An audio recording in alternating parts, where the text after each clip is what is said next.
Yeah, so you're wondering what I'm doing, aren't you? I'm getting all the water out of this light. Okay, see on the ground there, all that water?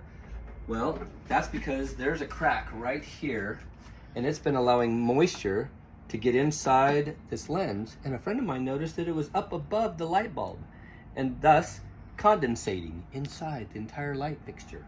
So I pull it off by removing 2 T20 screws.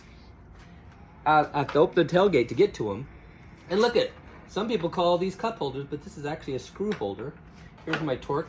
And then what I did with this drill and this little tiny drill bit is I found the lowest place in the light where water could drain. Some people might think it's right here, but it's actually lower than that. If you follow this down, there's actually an open cavity below it, and the water will drain right out these 2 holes that I put in the very bottom of this. Now I did that because we're in Oregon and it rains a lot.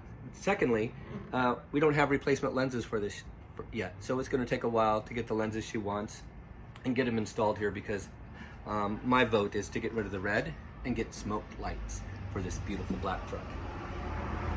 So just thought I'd share that with you. If it helps you, that's great. Be sure to give me a thumbs up and a comment, and for sure follow me on Facebook. There'll be more to come. Thanks for joining me at Blind Man's Garage.